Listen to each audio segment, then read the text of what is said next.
être béni. Nous voulons te dire merci. Nous voulons te célébrer ce soir parce que tu es un Dieu amour, Seigneur.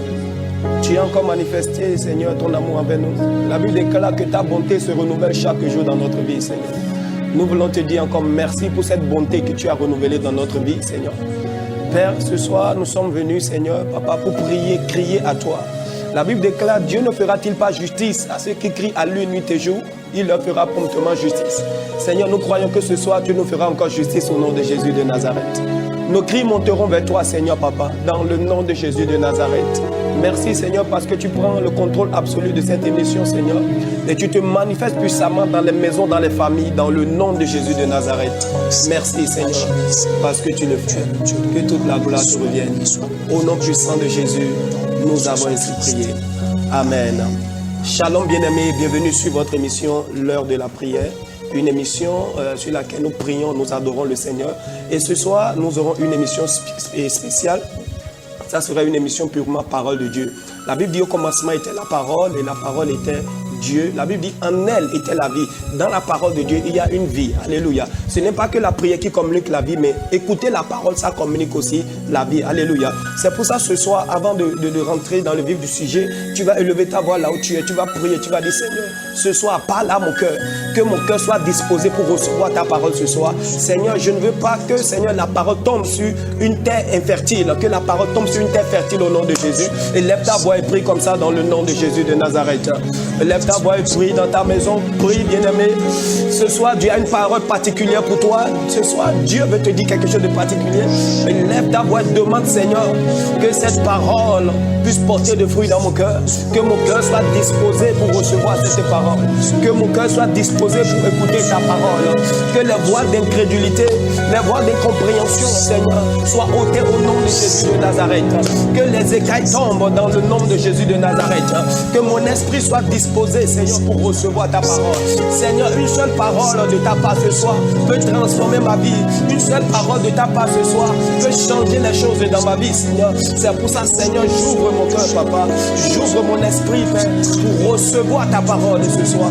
Merci, Seigneur Jésus, parce que tu le fais. Au nom puissant de Jésus, nous avons ainsi prié. Amen. Alléluia. Bien-aimés, ce soir, nous démarrons cette émission avec l'évangile de Matthieu. Matthieu 22, à partir du verset 15. La Bible dit ceci. Alors les pharisiens allaient se consulter sur les moyens de surprendre Jésus par ses propres paroles. Ils envoyaient auprès de lui leurs disciples avec les Hérodiens qui disent « Maître, nous savons que tu es vrai et que tu enseignes la voie de Dieu selon la vérité, sans t'inquiéter de personne, car tu ne regardes pas l'apparence des hommes. Dis-nous donc, ce qu'ils t'enseignent, est-il permis ou non de payer le tribut à César ?» Jésus, connaissant leur méchanceté, répondit « Pourquoi me tentez-vous, hypocrite? Montrez-moi la monnaie avec laquelle on paie le tribut. » Et il lui présenta un denier. Il leur demanda « De qui sont cette effigie et cette inscription ?» « De César, lui répondit-il. Alors il leur dit « Rendez donc à César ce qui est à César et à Dieu ce qui est à Dieu. » Alléluia. Bien-aimés, les pharisiens étaient allés voir Jésus et ils vont poser une question à Jésus. La question était de savoir, est-ce que tu nous permets de payer le tribut à César ou pas? Et Jésus va leur demander, montrez-moi la pièce, la monnaie avec laquelle vous payez le tribut. Et Jésus va leur poser cette question aussi, quelle image est sur cette monnaie? Quelle effigie, quelle image vous avez sur cette pièce? Ils vont répondre que c'est l'image de César. Et il va leur dire, si c'est l'image de César qui est sur la monnaie, alors rendez à César ce qui revient à César et donnez à Dieu ce qui est à Dieu. Bien-aimés, nous sommes identifiés dans ce monde par deux images. Soit c'est l'image de Dieu ou soit c'est l'image du diable. Quelle image tu portes? Quelle image est sur ta vie? Et l'image que tu portes dépend de à qui tu appartiens. Si tu portes l'image du monde, c'est que tu appartiens au monde. Mais si tu portes l'image de Dieu, c'est que tu appartiens à Dieu. On dit donner à Dieu ce qui revient à Dieu. C'est-à-dire ce sur quoi il y a l'image de Dieu, donnez ça à Dieu. Mais ce sur quoi il y a l'image de Satan, donnez ça à Satan. Quelle image tu portes? Et ce soir, ce sera le thème de notre émission. Nous parlerons de ressembler à Christ. La Bible déclare dans Genèse, faisons l'homme à notre image. C'était le projet de Dieu, de faire l'homme à son image. Mais aujourd'hui, qu'est-ce que cela veut dire réellement quand on dit porter l'image de Dieu ou ressembler à Christ? Qu'est-ce que cela voudra dire? Et pour en parler, nous avons le privilège d'avoir avec nous sur ce plateau un serviteur de Dieu qui n'est pas des moindres. Nous avons un père de la nation qui nous a fait l'honneur de répondre à notre invitation. Bonsoir, Pasteur Camille. Bonsoir mon frère. Nous sommes très heureux de vous avoir avec nous sur ce plateau. Que toute la gloire soit pour le Seigneur. Amen. Nous vous connaissons avec un message particulier, le message du retour de Christ. Et d'ailleurs, votre mission, c'est préparer l'Église pour le retour de Christ. Avant de revenir sur le thème du jour, je voudrais demander, est-ce que vous avez un message particulier pour l'Église, le corps de Christ qui nous suit actuellement, ou pour tous ceux-là qui ont oublié le message du retour de Christ? Parce qu'aujourd'hui, nous voyons que beaucoup d'églises ont dévié de ce message. Quel message vous avez à l'endroit de ces personnes? Shalom, chers téléspectateurs, je rends grâce à Dieu pour le privilège qu'il nous donne de partager quelques portions de la parole de Dieu avec vous.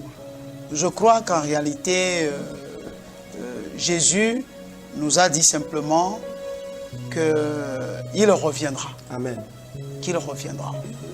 Et donc, dans son message de « Je vais revenir », il est en train de nous dire qu'il est mort, bien sûr, mais il est ressuscité. Alléluia. Mais il est venu pour préparer une épouse pour lui-même. Et c'est pour ça que nous parlons souvent de l'enlèvement. C'est-à-dire, il a dit, je reviendrai à vous. Je reviendrai à vous. Donc, il est en train de nous dire simplement qu'il a achevé sa course en accomplissant son œuvre à la croix du Calvaire. Mais il est mort, il a été enseveli, il est ressuscité et il a été enlevé. Mais avant de partir, il nous a dit que votre cœur ne se trouve point. Croyez en Dieu et croyez en moi. Dans la maison de mon Père, il y a plusieurs demeures. Si cela n'était pas, je vous l'aurais dit. Et donc il dit, je reviendrai. Et parce que quand j'aurai fini de préparer une place pour vous, je reviendrai pour vous chercher, pour que là où je suis, vous y soyez aussi. Alléluia. Donc l'espérance du chrétien, c'est le retour du Seigneur. Parce que la terre n'est pas notre demeure. Oh, yes. Notre patrie, c'est la cité céleste. Il a dit dans le livre de Jean, chapitre 17, dans sa prière sacerdotale, il dit, ils sont dans le monde, mais ils ne sont pas du monde. Donc nous n'étant pas du monde, mais il nous a laissés dans le monde pour impacter le monde par notre présence et par notre ressemblance à Christ. Alléluia. Et donc, c'est maintenant que nous devons, n'est-ce pas, et impacter le monde par notre ressemblance à Christ. Parce que bientôt, le roi des rois viendra chercher son épouse. Alléluia. Pour que là où il est, nous puissions y être aussi. Il a dit, je m'en vais vous préparer une place. Tout chrétien qui oublie que Jésus-Christ est parti pour lui préparer une place, pour aller le chercher et l'amener là où il est, c'est qu'il a déjà perdu la foi. Et je voudrais dire à nos téléspectateurs, et nous sommes déjà au temps de la fin, et nous voyons tout ce qui se passe dans le monde. Nous ne sommes pas là ce soir pour parler, n'est-ce pas, du retour du Seigneur, non pas non plus pour parler des signes de son avènement, mais nous voulons dire à tous ceux qui nous écoutent que son retour est imminent. Alléluia. Et que chacun de nous n'a qu'à commencer par se préparer pour ce retour imminent. Et que toute la gloire soit pour le Seigneur. Oh, alléluia. Et je crois que l'apôtre Paul a bien dit, il dit, si c'est seulement sur cette terre que vous aurez de l'espérance, il dit, vous êtes plus que malheureux. Alléluia. Notre espérance ne doit pas être sur cette terre, mais nous devons espérer le retour de Christ. Et c'est en espérant ce retour que nous nous préparons réellement pour l'accueillir. Alléluia. Pasteur, tout à l'heure, nous allons revenir sur le thème du jour, mais avant, nous allons adorer le Seigneur. Et parlant de l'adoration, ce soir, Dieu nous a fait grâce aussi d'avoir une chanteuse qui nous est venue tout droit des États-Unis. Et elle est là avec nous. Bonsoir, Alisa. Soyez bénis. Comment vous allez? Je vais bien. On est très ravis de vous avoir avec nous sur ce plateau. Merci beaucoup.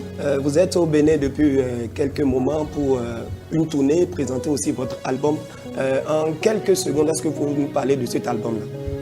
Oui, cet album est intitulé Saint-Esprit, parce que nous sommes, comme Papa l'a dit, nous sommes dans les derniers temps.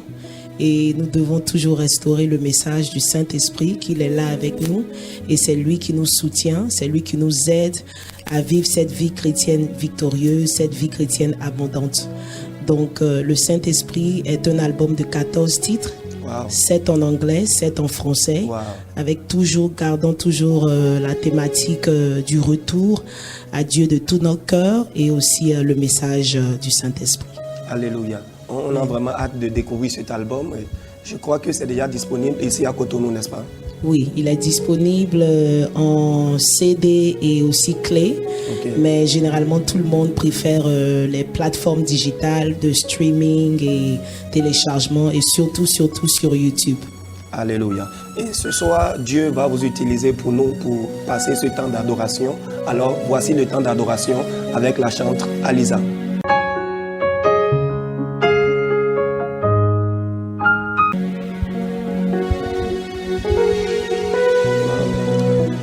Seigneur, ce soir, nous venons dans ta présence avec un cœur disposé pour obtenir miséricorde et pour être secourus dans tous nos besoins. Et nous voulons ce soir t'adorer.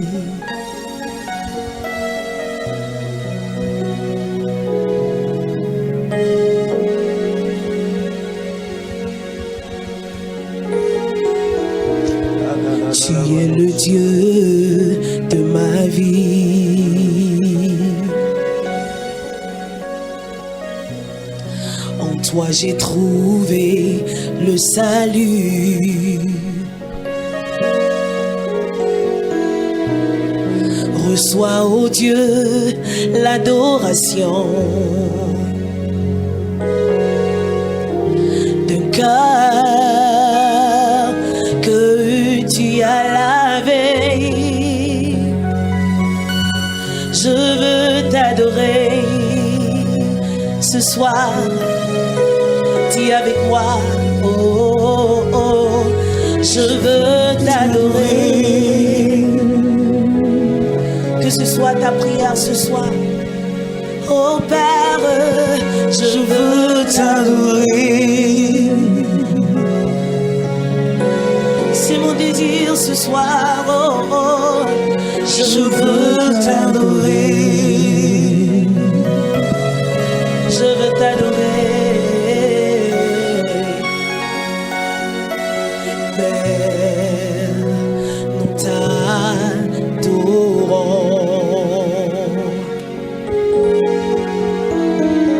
Père, nous t'adorons.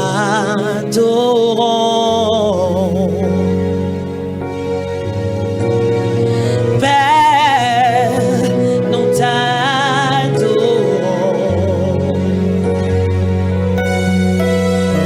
Oh Père, nous t'adorons.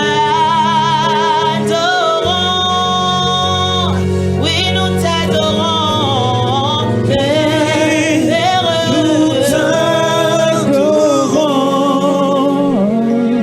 Père, nous t'adorons. Père, nous t'adorons. Car toi seul en es digne. Père, nous t'adorons. Nous voulons t'adorer. Père, nous t'adorons.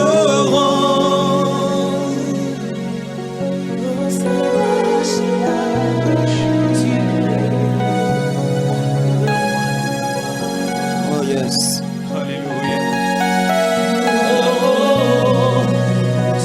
Le Seigneur est ici.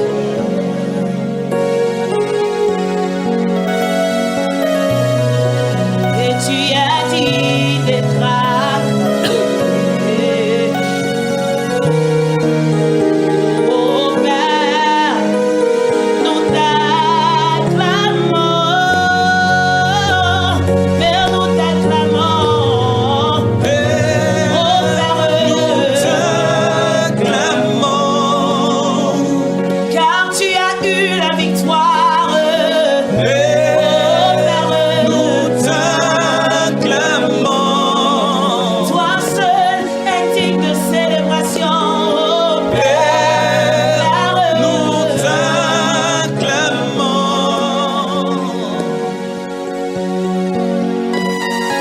Jésus, sois élevé. T'élevons ce soir, Seigneur. Oh Salama, Jésus, sois élevé. Est-ce qu'on peut le dire ensemble? Oh Jésus, Jésus, sois élevé. sois élevé.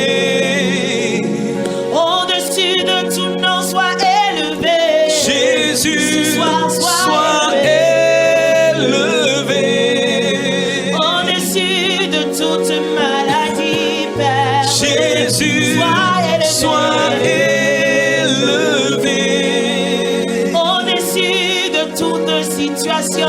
Oh, Jésus, oh, sois élevé.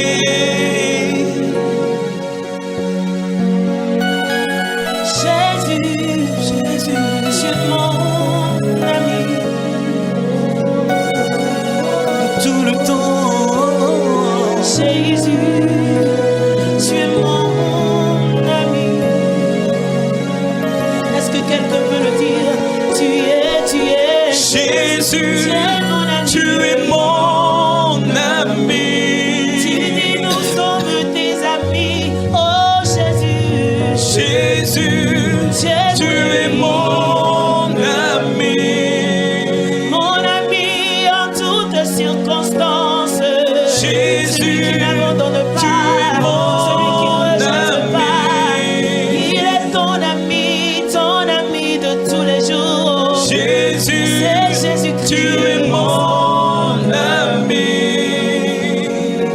Oh, oh, oh. Est-ce que quelqu'un peut lever la voix et bénir le nom du Saint-Esprit? Oh, tu es le roi, Sois Seigneur, magnifié ce Tu es soir. le Seigneur qui sera à C'est votre notre ami, Oh, l'ami nous te fidèle. célébrons, Seigneur. Le plus grand Nous te ami. levons, Seigneur. L'ami Sois qui ne magnifié, déçoit Seigneur. jamais. Bénissons ton nom, Père. Qui Père de la reste terre, fidèle. nous Seigneur. Quelle que soit la situation, la circonstance. Tu ne changes L'ami pas. qui est là pour Tu es le nous même tout le hier, temps, aujourd'hui, tout le temps. Tu as éternellement. vaincu. Oh, C'est Jésus. notre Tu as ami, été Seigneur. de la mort et de Oh, séjour. fidèle, l'humanité n'a jamais Sois connu glorifié, cette gloire, Seigneur, Jésus. Papa. Sois exalté. Sois nous te célébrons, t'honorons, te glorifions, tu es notre Tu en es ami. digne, Père.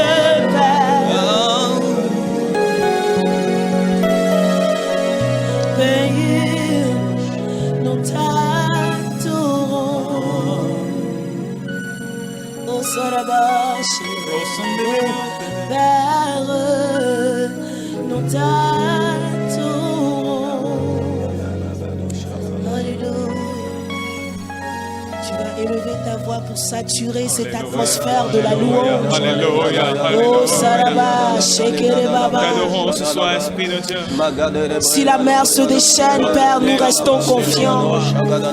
Nous restons confiants en toute situation. Alléluia.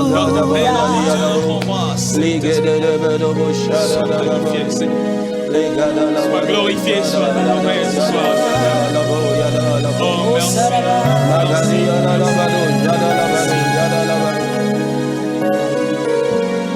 J'aimerais dire à quelqu'un que si la mer se déchaîne, sois confiant.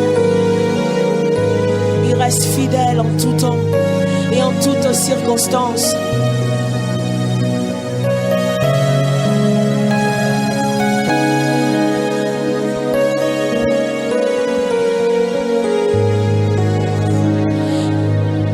Si la mer se déchaîne, si le vent souffle fort, si la barque t'entraîne, n'aie pas peur de la mort. Si la barque t'entraîne, n'aie pas peur de la mort. Si la mer se déchaîne, Si la mer se déchaîne, si le vent souffle fort, si la barque si t'entraîne, la barque t'entraîne, n'aie pas peur de la mort. Si la barque t'entraîne, n'aie pas peur de la mort. Il n'a pas dit que tu couleras.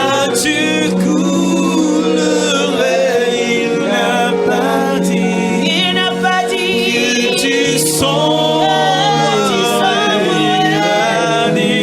il a dit allant de l'autre bord. Il n'a pas dit que tu coulerais.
Bien-aimé, que tu cours. tu ne resteras pas dans cette situation. Il n'a pas dit. Oh yes. Il n'a pas dit que tu sombreras dans cette situation. Mais il t'a promis et il a dit. Allons de l'autre bord. Soit Dieu te fait sortir de cette situation. Passons Il t'amène à à une notre autre dimension. change de position maintenant dans le nom de Jésus. Tu ne resteras pas à la même position. Dieu te change de position dans le nom de Jésus. La dimension de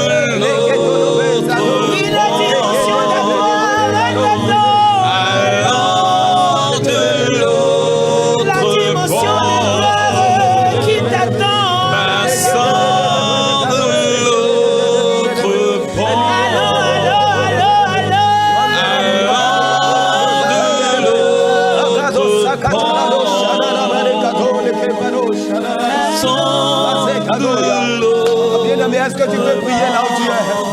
Dis, je ne resterai pas dans cette situation. Je ne mourrai pas dans cette situation. Je ne mourrai pas dans cette situation. Je traverse une nouvelle dimension, une nouvelle position, une nouvelle dimension. Maintenant dans le nom de Jésus. Maintenant dans le nom de Jésus.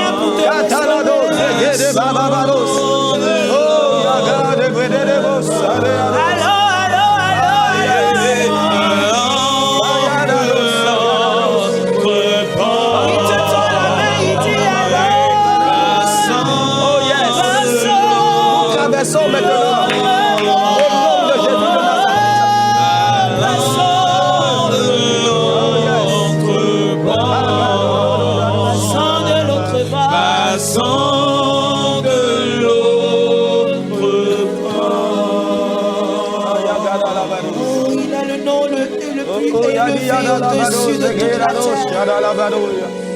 Et ce nom c'est Yahweh. Oh, ce nom c'est Yahweh.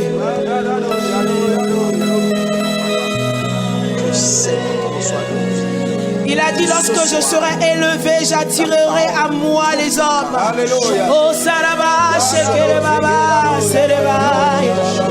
Tu vas élever le nom de Yahweh ce soir. Tu vas te prosterner et élever le nom de Yahweh. Oh, Saraba, Shekelebaba, Sereba. Oh Père, mon âme te loue et tout en moi te loue, fils. Oh Yahweh, tu es élevé au-dessus de tout. Merci Saint-Esprit. Yahweh, Yahweh,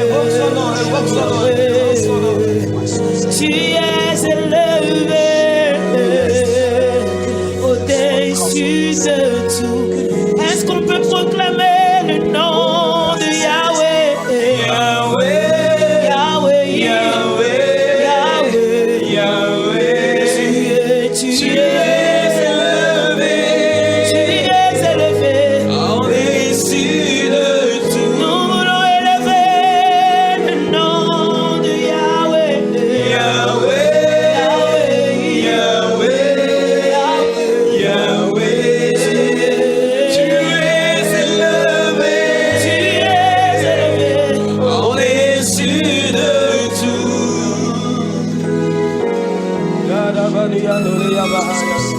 Merci Saint-Esprit. Merveilleux par l'éclat Merci de ta beauté, Père. Tous les anges se prosternent et chantent à l'unisson.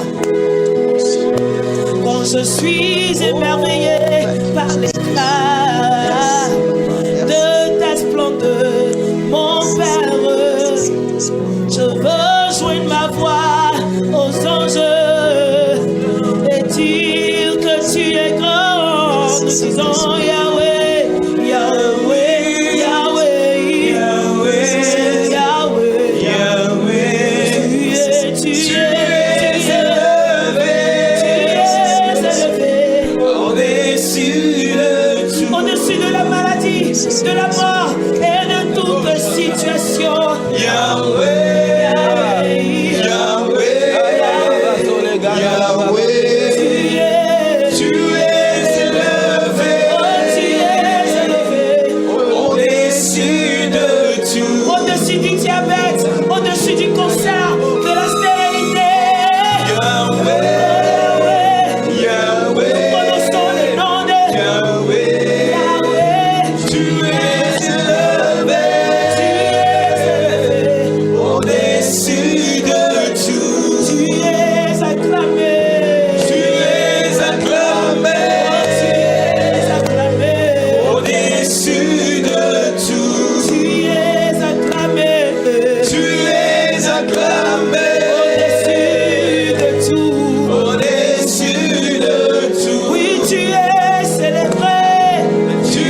Commence par lever le Seigneur dans ta maison maintenant, dans le nom de Jésus.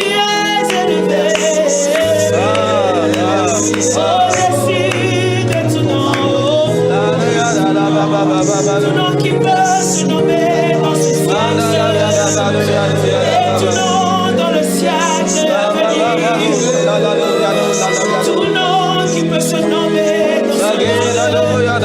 Tu es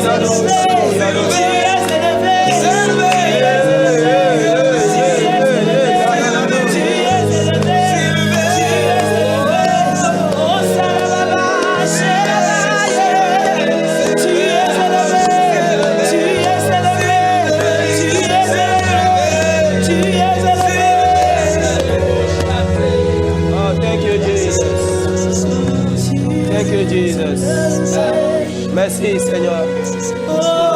Merci Saint-Esprit.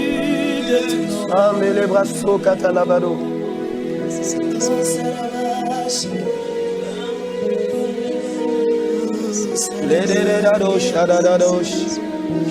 Oh Seigneur, nous te célébrons, bien-aimé. Dis merci au Seigneur pour cette atmosphère. Gabalabrando yado yagalalabaya. Malege dobro zagianda le yado zegeda do yado ya. Lebros aliabo zagande lebros zagalabaya labaya. Legendo liabo saliadam dele makinda no zaganda labo ge yado yada. Mamba bado zege lebros alayado. Oh yes, yagado ligabrazole. Oh, thank you Jesus. Oh yes. Écoute cette parole. David a dit, même si je traverse la vallée de l'ombre de la mort, je ne crains aucun mal, car tu es avec moi. Bien-aimé, tu ne mourras pas dans cette vallée. Au nom de Jésus de Nazareth, tu la traverseras et tu iras sur la montagne dans le nom de Jésus. Tant que le Seigneur est avec toi, bien-aimé, tu ne peux pas rester là, au nom de Jésus de Nazareth. Il dit, même si tu traverses les grandes eaux, il dit, l'eau ne peut pas te submerger. Alléluia. Il dit, même si tu traverses le feu, la flamme ne peut pas te consumer. Alléluia. Il faut que tu sois encouragé ce soir, bien-aimé. Cette situation ne dominera pas au nom de Jésus. L'ennemi n'aura pas le dernier mot sur ta vie. Dans le nom de Jésus de Nazareth, la situation la passera et Dieu sera glorifié dans ta vie. Dans le nom puissant de Jésus de Nazareth. Thank you, Jesus. Merci, Saint-Esprit, parce que tu le fais. Que toute la gloire te revienne. Au nom puissant de Jésus, nous avons ainsi prié. Amen. Waouh. Que le Seigneur soit loué. Chante de Dieu, que le Seigneur vous bénisse. On a passé un merveilleux moment d'adoration et je crois que le Seigneur a été puissamment glorifié ce soir. À présent, nous allons revenir sur le sujet du jour, ressembler à Christ. Homme de Dieu, le projet de Dieu au début, c'était créons l'homme à notre image. Et aujourd'hui, nous voulons parler de ressembler à Christ. D'abord, on ne peut pas ressembler à quelqu'un qu'on ne connaît pas. Avant de ressembler à quelqu'un, il faut que vous connaissiez parfaitement la personne. Et je m'en vais vous demander qui est Christ pour qu'on puisse lui ressembler. Gloire à Dieu. Alléluia. Je crois que le livre de 1 Jean, chapitre 5, verset 21, nous a dit « Christ est le Dieu véritable et la vie éternelle. » Amen. Et donc, Christ, c'est Dieu. Et Dieu, au commencement, a déclaré « Créons l'homme à notre image et à notre ressemblance. » Mais le péché a fait chuter l'homme. Et l'homme a quitté la position où Dieu l'avait placé en tant que sa ressemblance. Et la Bible dit que le péché est rentré dans le monde par le premier Adam. Et c'est par lui que le monde entier a connu la chute. Mais Dieu a voulu relever l'homme et ramener l'homme dans sa position initiale au travers du second Adam, qui est Christ, qui est venu en tant qu'homme sans péché. Parce que Christ n'a pas été conçu par une relation sexuelle, mais il a été conçu par la vertu du Saint-Esprit au travers de la vie de Marie, qui était encore vierge. Bien sûr fiancée à Joseph, mais elle n'était pas encore mariée, elle était encore vierge. Quand l'ange Gabriel l'a visité pour lui dire qu'elle tombera enceinte, et Marie lui a dit, mais je n'ai pas encore connu d'homme. comment cela peut se passer. Et donc, l'ange Gabriel lui a dit, c'est par la vertu du Saint-Esprit que un fils naîtra, il sera appelé fils de Dieu.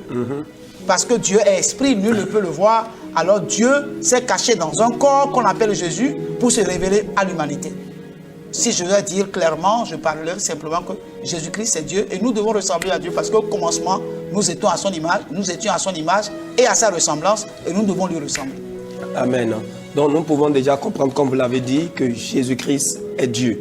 Oui. Maintenant, je voudrais demander, est-ce que vous pensez qu'aujourd'hui, un homme peut ressembler à Dieu? Est-ce que cela est vraiment possible? Est-ce qu'un homme peut ressembler à Dieu?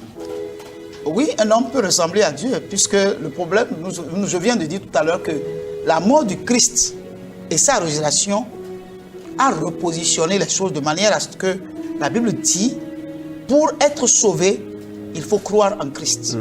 Et lorsque vous croyez en Christ, il a fait la promesse qu'il nous donnera le Saint-Esprit, qui nous conduira dans toute la vérité. Donc le Saint-Esprit peut nous amener à ressembler à Dieu. Et donc, Jésus va nous dire, le Père qui m'a envoyé est avec moi. Philippe lui a dit, mais montre-nous le Père, cela nous suffit. Il dit à Philippe, mais depuis longtemps que je suis avec vous, tu ne m'as pas connu. Pourquoi me dis-tu, montre-nous le Père, cela nous suffit? Le Père est en moi.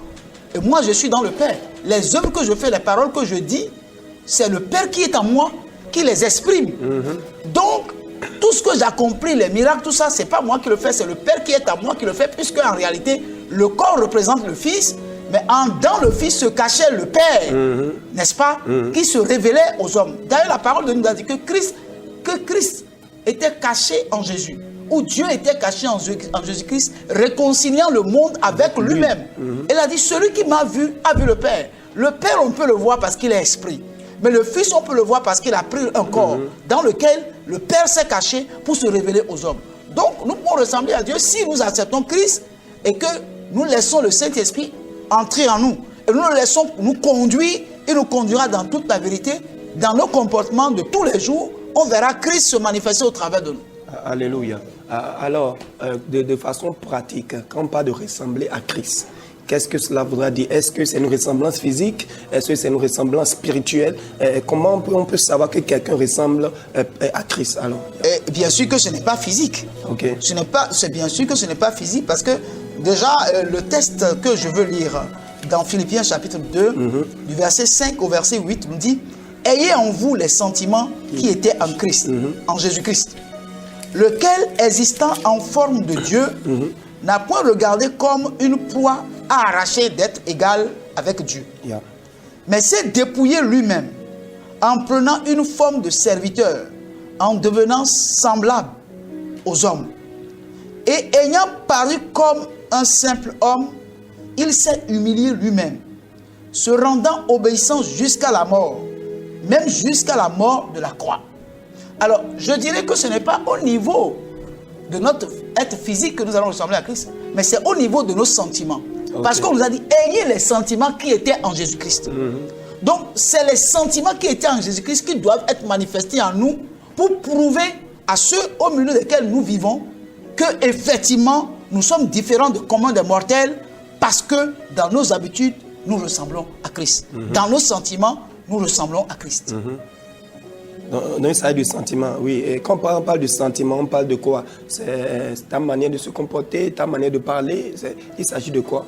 Évidemment, quand nous lisons ce texte, nous allons constater l'un des sentiments que Christ a manifesté, c'est l'humilité. L'humilité. C'est l'humilité. Il était égal à Dieu, il était Dieu. Mais il a pris une forme humaine pour venir sur la terre comme un simple serviteur. Lui, le Créateur, qui a créé les cieux et la terre. Tout ce qui est sur la terre, tout ce qui est sous la terre, c'est lui qui les a créés. Mais il est venu comme un homme, comme un simple homme. D'ailleurs, la manière dont il est né même, on nous a dit, on n'a même pas préparé son trousseau. Il n'est pas né dans une maternité. Il est né dans une étable. Voyez-vous, le Créateur, celui qui a créé l'or, l'argent, tout ce qu'il faut, lui, en venant dans ce monde-là, il est né dans une étable. Pourquoi? Parce que il a manifesté ce que c'est que l'humilité. Voyez-vous, quand le fils d'un président, sa femme est enceinte et veut accoucher, imaginez. Il y a tout ce qui se fait autour. Si c'est dans ce pays, cet enfant ne naîtra pas au Bénin. Vous comprenez? Et il peut naître aux États-Unis, il peut naître en France, il peut naître ailleurs, mais pas au Bénin. Vous comprenez bien? Oui, je vois très bien. Si déjà nos autorités, quand ils tombent malades, ils ne se font pas soigner souvent dans notre pays ici, et ils vont à l'extérieur, imaginez un peu quand ils voudront mettre au monde leurs enfants, comment ça va se passer. Mais Dieu qui a créé les cieux et la terre a voulu faire venir son fils. Et il a arrangé tellement la chose de telle manière que cet enfant est né dans une condition où aucun homme normal ne peut accepter voir son fils naître dans ces conditions-là. Donc, c'est déjà le signe d'humilité. Vous comprenez? Donc, quand on parle d'humilité, vous savez, je croyais qu'en réalité, quand on parle d'humilité, c'est totalement le contraire de l'orgueil. Oui. Est-ce que vous voyez? Oui. Donc, moi, je pensais que l'orgueil, que c'est ceux qui ont les moyens, ceux qui ont l'argent, qui manifestent de l'orgueil. Mais j'ai constaté que même le pauvre manifeste de l'orgueil. Donc ça veut dire qu'en réalité, c'est un sentiment qui est dans l'homme. Que vous soyez riche, que vous soyez pauvre, que vous ayez l'argent, que vous n'ayez pas l'argent, c'est un sentiment qui peut vous prendre, qui peut vous animer à tout moment. Vous comprenez? Donc, l'orgueil vient du diable. L'orgueil vient du diable. Quand vous devenez fils de Dieu, l'orgueil doit disparaître et faire place à la nature de Dieu. Amen. N'est-ce pas? Amen. Vous devez manifester ce sentiment d'humilité que Christ a manifesté. Écoutez, le Christ nous a tellement donné d'exemples. La Bible nous dit que le jour où on voulait le prendre, il a fallu que Judas puisse lui donner un baiser. Parce qu'au milieu des siens, il n'y a aucune différence. Donc personne ne peut venir pour dire, voici c'est lui le chef. Non. Impossible. Donc il a fallu qu'on lui donne d'abord un baiser pour qu'on sache que c'est celui-là que nous sommes venus attraper. Est-ce que vous voyez un peu ce que nous disons? Donc c'est cette humilité-là que la Bible nous recommande en tant que chrétiens d'avoir. Jésus nous a donné un exemple typique d'humilité. Il dit lorsque vous êtes invité à une fête et que celui qui vous a invité est même votre ami sincère, et que vous venez à la fête, prenez soin d'aller vous asseoir derrière. Ne vous asseyez pas devant, de peur que, en arrivant, ils vous disent, oh mais toi tu es déjà de la maison, tu n'as pas besoin de t'asseoir ici. Laisse d'autres personnes s'asseoir là et qu'ils te prennent de devant pour t'amener derrière. C'est une honte. C'est une honte. Mais quand tu es derrière, il vient et il constate que, il te cherche parmi les gens, il ne te trouve pas, il va te trouver derrière. Il va aller jusque derrière pour te chercher. Tous ceux qui étaient là seront étonnés de te voir et vont chercher à connaître qui c'est. Donc la Bible dit que l'humilité précède la gloire. Tandis que l'orgueil précède la chute. Donc en tant que chrétiens, nous devons avoir en nous ce sentiment-là. Et nous ne pouvons pas l'avoir de nous-mêmes. Ça, il faut le reconnaître. Lorsque nous donnons notre vie à Jésus et que nous laissons le Saint-Esprit prendre place dans notre vie, et nous laissons le Saint-Esprit nous conduire, le Saint-Esprit nous conduira dans la vérité. Et donc, cette humilité peut se manifester dans notre vie. En réalité, aujourd'hui, quand nous regardons un certain nombre de choses qui se passent aujourd'hui dans le corps de Christ, on se pose la question de savoir si réellement Christ est en nous. Quand nous voyons déjà la manière dont nous voulons que on nous élève en tant que serviteur, en tant que pasteur, en tant que dirigeant, en tant que fondateur. On se pose la question de savoir comment Christ nous voit-il.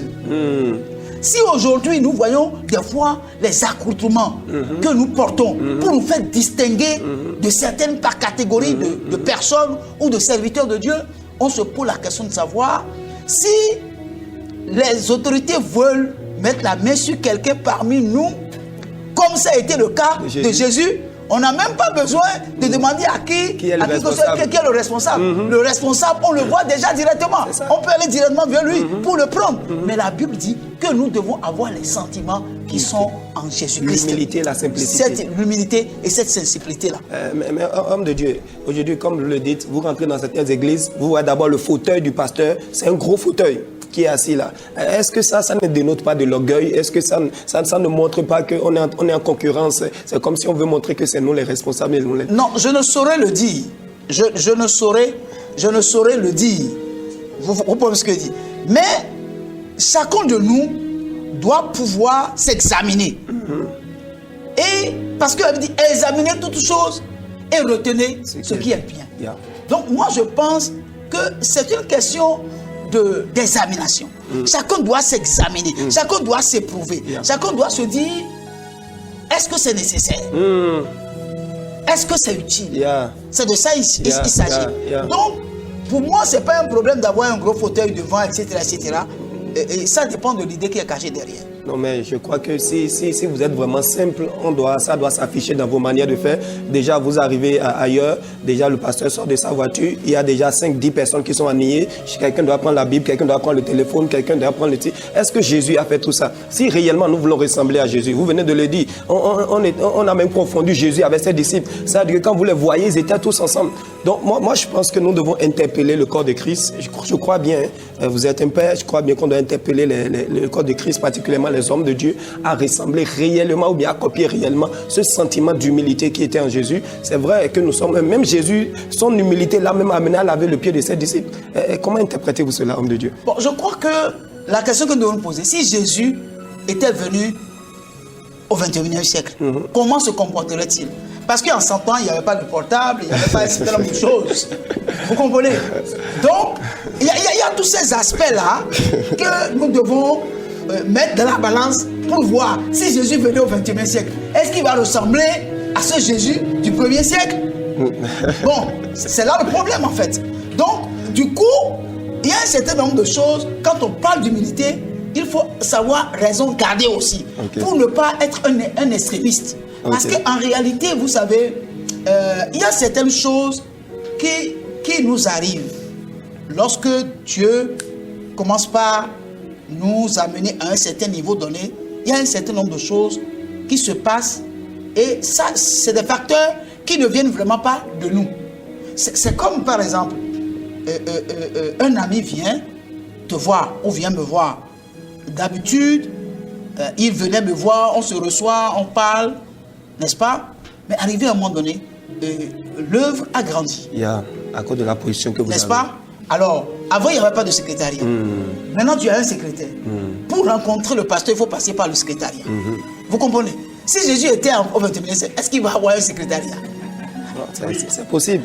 N'est-ce pas? À cause de la foule. Donc, il y a certaines choses que peut-être des fois, nous voyons comme si c'est de l'orgueil. C'est de l'orgueil, mais ce n'est pas l'orgueil. C'est-à-dire, il y a une certaine réalité qui nous amène à ce niveau. Est-ce que vous comprenez un peu ce que je dis? Donc, il y a cet aspect-là aussi qu'on doit essayer d'analyser pour ne pas tomber dans le fanatisme. Ça, c'est vrai. Est-ce que vous avez parfaitement raison. Donc, parce que vous pouvez avoir aujourd'hui 3 rendez-vous, n'est-ce pas? Et un ami vient vous voir sans qu'il ne vous appelle. Il n'y a pas de secrétaire. Il vient, il toque à votre bureau, vous le recevez, il vient juste pour vous dire bonjour. Il passe 2 heures de temps avec vous. Pendant ce temps, vous avez déjà donné rendez-vous. Il y a des gens qui sont déjà en attente, mais lui, il te prend 2 heures de temps.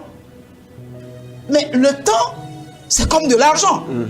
Est-ce que vous voyez? Donc, il y a un certain nombre de choses que, aujourd'hui, on est obligé d'avoir pour pouvoir bien travailler. Est-ce que vous voyez? Donc, il y a un certain... C'est vrai qu'on peut voir certaines choses comme venant de l'orgueil qui a manque d'humilité, mais il faut bien analyser les contextes pour pouvoir mettre chaque chose dans son contexte. Donc c'est ce que je peux dire par rapport à votre question. Ok. Toujours parlant de l'humilité, parce que je pense que c'est un point très sensible et c'est par là même que la Bible a commencé, l'humilité. Dans l'église aujourd'hui, nous observons qu'il y a souvent des catégories de personnes. On voit des divisions selon les classes sociales. Ceux-ci, bon, c'est des gens qui sont peut-être riches, ils donnent de grosses offrandes, ils peuvent s'asseoir devant ceux qui ne donnent pas de grosses offrandes. Est-ce que ça ne pousse pas aussi, au fait, dans l'orgueil aussi, on commence pas à se voir au-dessus de certaines personnes? Je crois que, comme je le dis, nous devons savoir raison garder. En ce sens-là que tout le monde ne peut pas avoir une grosse tête. Tout le monde ne peut pas avoir les moyens financiers, l'argent. N'est-ce pas? Et on ne peut pas aussi dire à ceux qui ont l'argent de ne pas manifester, n'est-ce pas, comment on appelle Richesse. Leur richesse. L'essentiel est que ce soit dans une proportion modérée.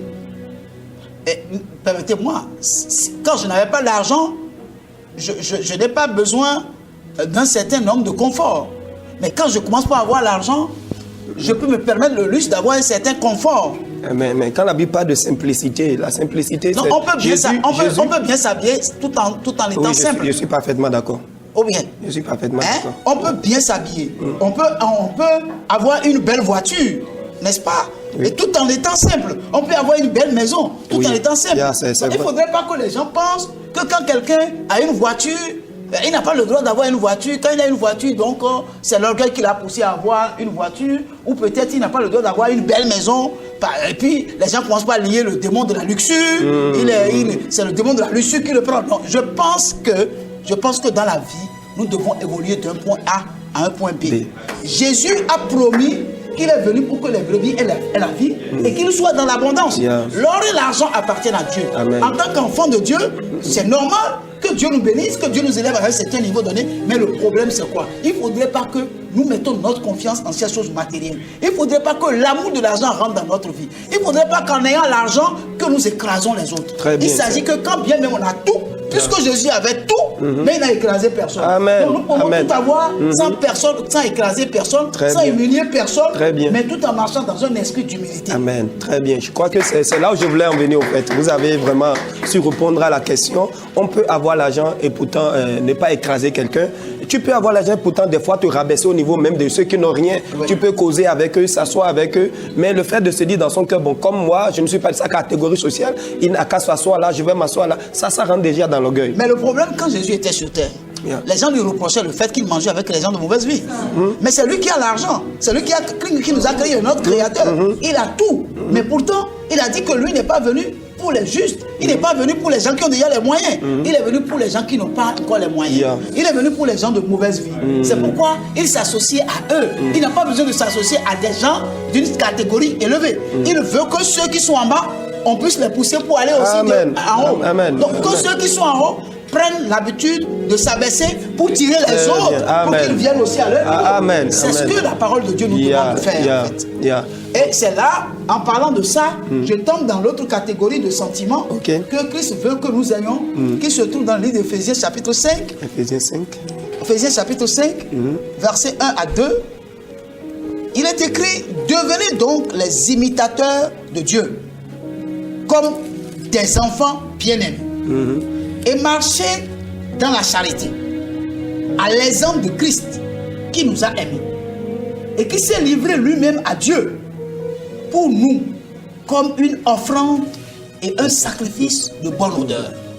Ici, on nous parle ici de devenir des imitateurs de Dieu, comme des enfants bien-aimés, et de marcher dans la charité. Vous comprenez? Donc, ce qui veut dire que c'est l'un des sentiments que Christ a manifesté à l'endroit de l'humanité. N'est-ce pas? Il n'a pas discuté avec Dieu lorsqu'il a été question qu'il vienne comme l'agneau de Dieu pour ôter le péché. N'est-ce pas? Il nous a prouvé ce que c'est que l'amour. Il n'a pas péché, il n'a rien fait, mais il a accepté d'être condamné à notre place pour que nous soyons justifiés. Est-ce vrai? Et la Bible nous demande que nous devons marcher dans l'amour à l'exemple de Christ, qui nous a aimés et qui s'est livré lui-même à Dieu. En réalité, nous devons comprendre que nous ne devons pas chercher que les gens nous aiment, mais que nous devons plutôt aimer. Quand quelqu'un dit, telle personne ne m'aime pas, il ne manifeste pas de l'amour, est-ce que lui a-t-il manifesté de l'amour envers quelqu'un? Parce que ce que vous semez, c'est ce que vous récoltez. Oh yes. Donc si vous semez l'amour, vous aurez l'amour. Donc nous ne devons pas demander à ce que les autres nous aiment. Christ n'a pas demandé à ce que nous l'aimons. Non, il n'a pas demandé. Mais lui, il nous a aimés. Libre à nous de l'aimer ou de ne pas l'aimer. Donc nous devons comprendre que l'amour doit provenir de nous. C'est nous qui devons manifester l'amour à l'endroit des autres. Si les autres manifestent l'amour à l'endroit de nous, ce n'est pas un problème. Mais nous ne devons pas réclamer l'amour des autres. Nous devons nous préoccuper de que est-ce que nous avons de l'amour à donner? Pour les autres, Qu'as-tu donné toi? Est-ce que tu as donné de l'amour? Pourquoi tu réclames de l'amour des autres? On ne nous a pas demandé de réclamer l'amour des autres, mais on nous a demandé d'aimer les autres. On dit aime ton prochain comme toi-même. Donc ça veut dire que nous devons nous préoccuper d'aimer plus que de chercher à ce que les gens nous aiment. Puisque Christ a dit, s'ils m'ont aimé, ils vont aimer. S'ils m'ont haï, ils vont vous haïr. Or, ils ont haï plus Christ que l'aimer. Mais malgré qu'ils haïssaient Jésus, Jésus l'aimait encore davantage.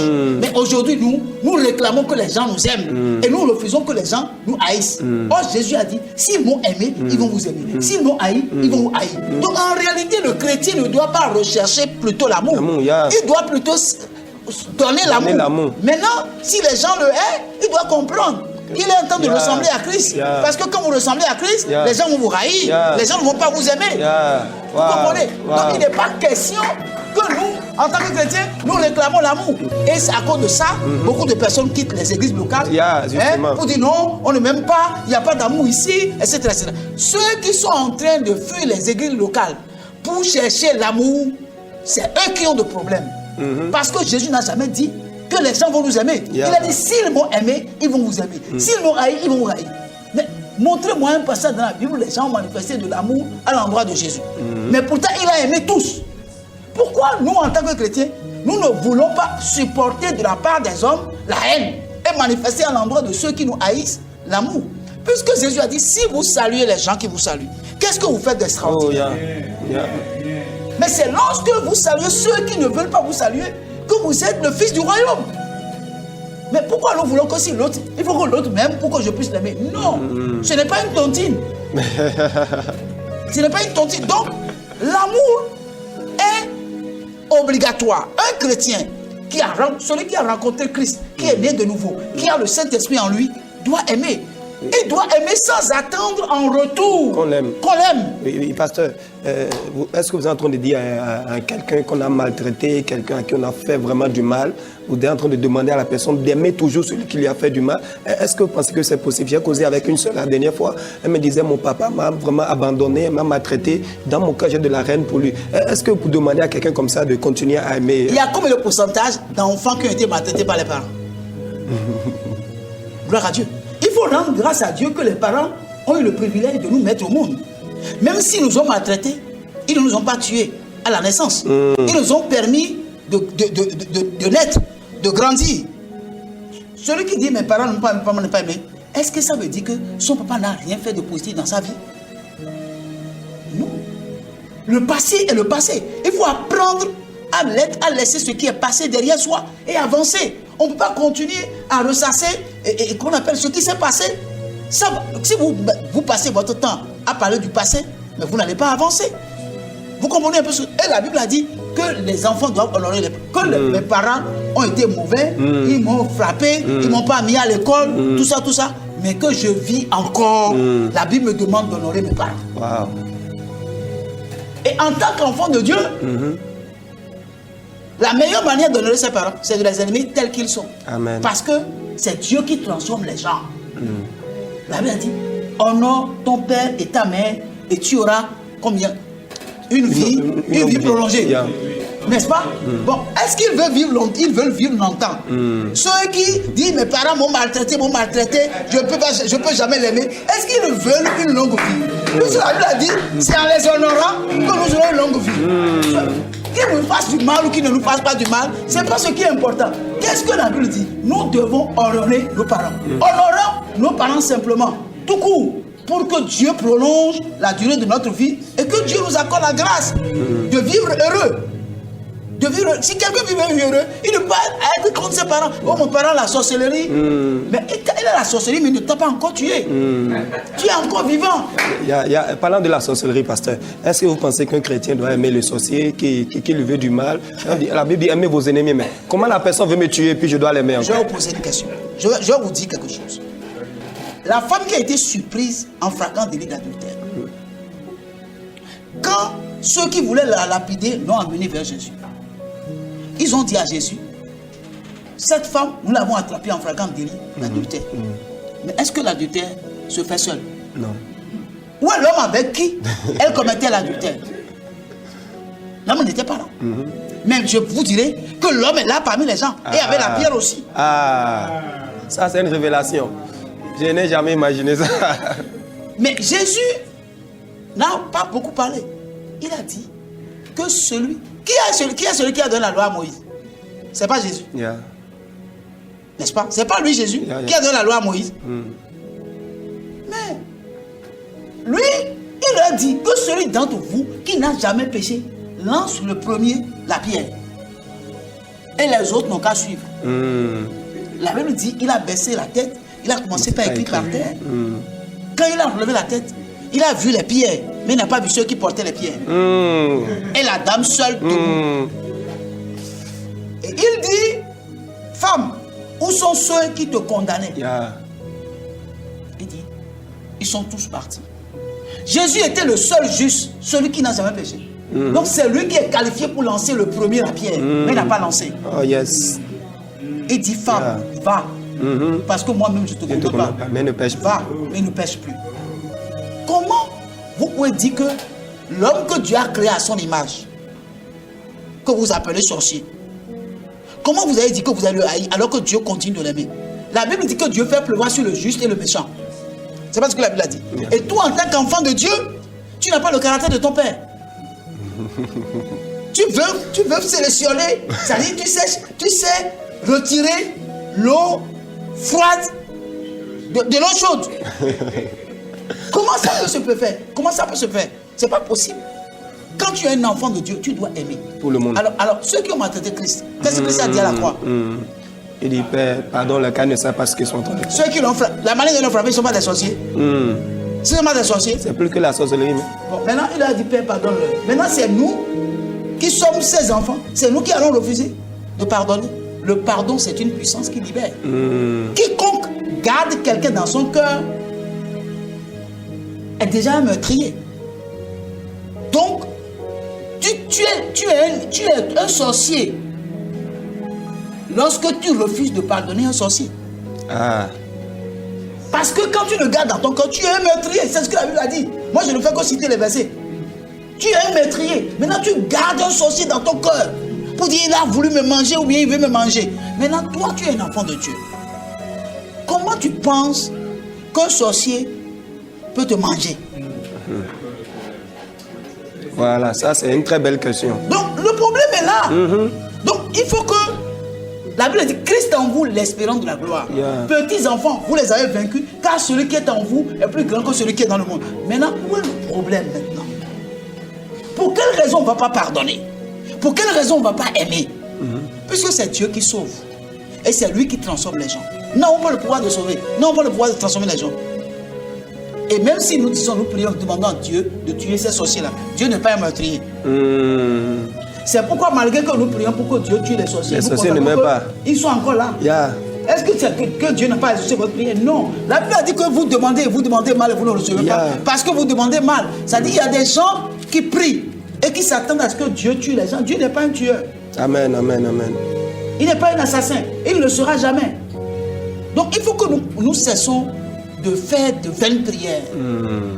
N'est-ce pas? Il faut que nous cessons de demander à Dieu de faire des choses qu'en temps normal ne peut se faire. Donc voilà ce que je peux dire. Oh, merci beaucoup. Je crois que c'est vraiment édifiant tout ce que vous êtes en train de dire. Ressembler à Christ, c'est vraiment une bonne chose. Toujours sur l'amour, nous sommes en train de parler de l'amour dans 1 Jean 3, verset 16. La Bible dit ceci: nous avons connu l'amour en ce qu'il a donné sa vie pour nous. Nous aussi, nous devons donner notre vie pour les frères. Il dit, à cause de l'amour, tu dois donner ta vie pour les frères. Et je voudrais comprendre un peu ce verset. Est-ce que cela veut dire que des fois, de la même manière que Christ, par amour, est mort pour nous, est-ce que des fois, il faut mourir aussi pour quelqu'un d'autre? Il dit, nous devons donner notre vie pour les frères. Bon, ça dépend de ce que vous mettez dans mourir, là. Ok? Est-ce que c'est mourir physiquement? Pour quelqu'un? Bon, je crois que c'est le sens du verset. Il dit, comme Christ est mort pour nous sur la croix par amour, nous devons aussi donner notre vie pour les frères. Donc, nous devons aller à la croix. Ok. C'est ça. Ah, ok. C'est ce Donc, que vous voulez dire. Oui, oui. C'est ce que vous voulez dire. Non, c'est ce que la parole de Dieu dit. Oui, en que fait, nous devons aller à la croix. Yeah. Pour qu'on nous crucifie aussi. Oui, mourir, c'est-à-dire donner notre vie pour sauver les autres. Oui, la meilleure manière de donner sa vie pour sauver les autres, lorsque ton frère a faim, donne-lui à manger. Alléluia. Lorsqu'il n'a pas d'habit, Donne-lui d'habit. donne-lui d'habit. Lorsqu'il n'a pas d'abri, héberge-le chez toi. Et des fois, sois prêt à sacrifier ce que tu as à manger pour que lui, il mange et que toi, Tu sois affamé. tu sois affamé. C'est la meilleure manière Très bien. de donner sa vie Très bien. à son frère. Très bien. Très bien. Je peux m'arrêter là? Je crois que c'est même déjà compréhensible. Donc, il ne s'agit pas ici de se tuer. De se tuer pour quelqu'un. Pour quelqu'un, à la non, croix. non. Non, c'est pas ça. Il s'agit simplement Un seul est mort pour nous. Amen. Un seul est mort pour nous. Amen. Le reste là, il peut nous utiliser comme un instrument pour délivrer les frères des situations catastrophiques. Amen. Donner de l'asile à un frère. Donner à manger à un frère. N'est-ce pas? Soutenir un frère dans la prière. N'est-ce pas? Jeûner avec lui. Manifester à son endroit l'amour jusqu'à ce qu'il sorte de la situation dans laquelle il se trouve. C'est ça, donner sa vie à un frère. Mais est-ce que vous pensez que ce type d'amour-là existe aujourd'hui dans l'Église?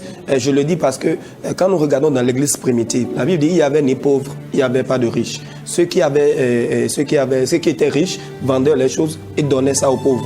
Et tout le monde était au même niveau. Mais est-ce que ce type d'amour-là aujourd'hui, nous pouvons encore voir ça dans l'Église? En ce temps-là, et en ce temps où nous sommes là, c'est pas la même chose. Hein. Donc en réalité, la pauvreté est relative. Ok. La pauvreté est relative. Quand quelqu'un est pauvre dans la tête, hein, quand quelqu'un est pauvre dans la tête, quel que soit ce que vous faites pour lui, il sera toujours pauvre. Donc la pauvreté, c'est un état d'esprit. Ce n'est pas le fait que j'ai l'argent ou que je n'ai pas l'argent. Il y a des gens qui ont l'argent qui sont pauvres. Il y a des gens qui n'ont pas l'argent qui sont riches. C'est dans la tête. C'est dans le comportement. C'est dans le caractère que nous avons. Vous comprenez? Donc aujourd'hui, les réalités d'aujourd'hui ne sont pas les réalités d'hier. Donc on ne peut pas aller chercher les réalités d'hier et l'amener aujourd'hui. Le monde a beaucoup changé. Homme de Dieu, donc vous pensez que ce verset de Actes qui dit qu'il n'y avait ni pauvre ni riche, ce temps est dépassé déjà? Non, ce n'est pas dépassé. Je ne dis pas que c'est dépassé. Dans nos églises, nous aidons les veuves, nous aidons les orphelins. N'est-ce pas? Ceux qui n'ont pas, comment on appelle, de moyens, on les aide. Est-ce que vous comprenez ce que je dis?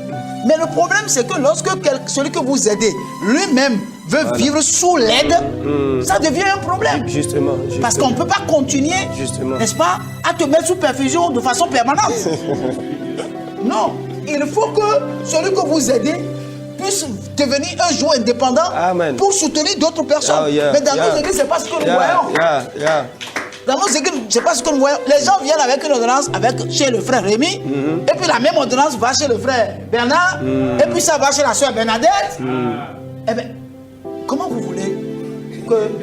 Donc, il y a un problème. Quand on parle d'aider les gens pour qu'il n'y ait pas de pauvres, il y a pas... Si des gens ont pris sur eux la résolution d'être pauvres, on va faire comment? C'est seulement parce qu'un homme normal, hein, qui décide de demander à Pierre, Jean, Jacques, et quand bien même Jean, Jacques lui donne, il continue de demander, il y a un problème. Justement, dans la tête. Il y a un problème dans la tête. Ça veut dire que nous, en tant que serviteurs de Dieu, nous avons un travail à faire dans nos églises pour aider nos frères à comprendre que la pauvreté, c'est un état d'esprit. La Bible a dit que celui qui ne travaille pas ne mange pas non plus. Mais dans nos églises, il y a des gens qui veulent rester à l'église et ne pas travailler pour qu'on les mette sous perfusion. C'est pas possible. Vous comprenez? Oui, je comprends. Donc c'est de ça qu'il s'agit. Ok. Donc je crois qu'on ne peut plus faire exactement comme dans l'église primitive aujourd'hui où on demande aux fidèles, vendez ce que vous avez, mais nous en distribuer l'argent. Bon, écoutez, la situation d'aujourd'hui est telle que nous, en tant que serviteurs de Dieu, on doit faire attention. Un homme de Dieu ne doit pas trop se mêler aux finances. Un homme de Dieu ne doit pas trop se mêler aux finances. Et d'ailleurs, en ce temps-là, ce sont les diacres qu'on a nommés pour faire ce travail-là. Bon, il ne s'agit pas de dire à quelqu'un de vendre ses biens. Si quelqu'un décide de vendre ses biens pour le mettre à la disposition de l'église pour qu'on fasse de l'œuvre sociale, ça c'est bon. Ça c'est Dieu qui lui a parlé. Ou vraiment, il a compris qu'il faut le faire. Mais un homme de Dieu qui dit aux gens, allez vendre vos biens pour donner aux pauvres, ben, en tout cas, pour ma part, ce n'est pas faisable. Vous comprenez? Pour ma part, ce n'est pas faisable. Mais quelqu'un peut décider et dire, le Seigneur m'a parlé, et vendre ses biens. Amen. Et partager ça aux pauvres à l'église. Ça, ce n'est pas exclu. Mais qu'un homme de Dieu dise aux gens, allez vendre vos biens pour aider vos frères. Il faut faire attention. Mais supposons que, pasteur, j'ai 2 voitures, j'ai mon frère qui n'a même pas de moto. Est-ce que l'homme de Dieu ne peut pas me conseiller pour dire, vends une voiture, aide ton frère qui n'a pas de moto à avoir de moto? Non, l'homme de Dieu ne doit pas te dire ça. Parce que tu as le Saint-Esprit. Le Saint-Esprit veut te parler. Pourquoi il va te dire de vendre ta voiture? Non. Tu as le Saint-Esprit parle aux gens. C'est le Saint-Esprit qui doit te parler. C'est-à-dire, quand tu donnes ta voiture à quelqu'un, tu ne viendras pas dire que c'est l'homme de Dieu qui t'a dit de donner. Non, jamais je ne te dirai ça. De Dieu, non, ce que vous dites, c'est vrai, je suis d'accord avec ça. Mais regardez dans le cas de Élie qui était allé voir la femme veuve, Dieu lui a dit, j'ai ordonné à la femme de te donner à manger. Mais il a fallu que Élie dise à la dame, donne-moi à manger d'abord. Le Saint-Esprit ne lui a pas parlé directement. Il a fallu que l'homme de Dieu aille vers la dame et dit, Dieu m'a envoyé vers toi pour te dire, mais... Donc des fois, Dieu peut parler à quelqu'un que la personne ne suit pas et que c'est l'homme de Dieu qui insiste. Non, Élie n'a pas insisté. Le cas d'Élie est un autre cas. Le cas d'Élie est un autre cas. C'est Dieu qui lui a dit. Ça, c'est Dieu qui lui a dit. C'est pas quelqu'un. Okay. C'est pas un pasteur qui lui a dit. Okay. C'est pas un homme qui lui a parlé. Okay. C'est Dieu qui lui a dit. Va. C'est cette dame. Je l'ai préparée pour toi, pour qu'elle te donne à manger. Ok? La dame est allée, mais elle aussi, elle était dans un besoin. Et quand elle est partie, elle a dit au prophète, donne-moi à manger. Le prophète lui a dit que... Non, elle a dit plutôt au prophète que son âme est vivante. Que là où elle est là, qu'elle ne possède que quelques mesures de farine et d'huile. Qu'elle va préparer juste un gâteau pour manger avec son fils et ils vont attendre la mort. C'est ça. Et l'homme de Dieu dit à la femme, ainsi parle l'Éternel. Encore là, c'est Dieu qui a parlé. Ainsi parle l'Éternel. N'est-ce pas? Va préparer pour moi. Va préparer pour moi. Et après, tu vas préparer pour toi et pour ton fils. Et vous allez manger. Donc, c'est toujours l'Esprit de Dieu qui parlait au prophète. Et la dame a le cœur disposé pour recevoir le message venant de la part de Dieu. C'est ça qui l'a sauvée. Sinon, si elle mangeait ça là, elle allait mourir avec son fils. Mais depuis ce jour-là, elle a trouvé toujours à manger jusqu'à la fin de la famine. Donc, il faut que Dieu parle aux gens. L'homme de Dieu ne doit pas dire aux gens, bon, toi, il faut faire ci. Non. Même si l'homme de Dieu reçoit le ainsi dit le Seigneur et qu'il parle au frère, il faut que le frère accepte le message. Il faut qu'il soit convaincu. On ne doit pas lui mettre une pression. Justement. Pas du tout. Justement. Wow, merci beaucoup, homme de Dieu. Je crois vraiment, je suis édifié, je suis très encouragé par tout ce que vous êtes en train de dire. Nous allons aborder rapidement le côté de pardon. Nous avons vu sur la croix, Jésus même disait, Père, pardonne les malgré que les gens sont en train de lui faire du mal. Nous avons vu ce sentiment-là en Jésus. Aujourd'hui, le pardon dans l'Église. Quel message vous avez sur ça? Moi, je crois que le pardon, Jésus a été clair. Pierre lui a posé la question, combien de fois je dois pardonner mon frère? Jésus lui a dit, 70 fois, 7 fois. Ça fait 490 fois par jour pour une seule personne. Il est quasiment impossible qu'un homme puisse pécher contre vous en une journée pendant 24 heures, 490 fois. Ce n'est pas possible. Donc, si vous pardonnez jusqu'à 490 fois et puis commet le 491e, là, vous ne pardonnez plus. D'accord? Donc, normalement, le pardon est obligatoire. Amen, obligatoire. Le pardon est obligatoire. Parce que celui qui garde son frère, c'est lui qui est malade. Parce que lorsque vous voyez quelqu'un contre qui vous avez quelque chose, votre sentiment change. Hein? Même si vous êtes dans la joie et que la personne là apparaît, votre joie disparaît.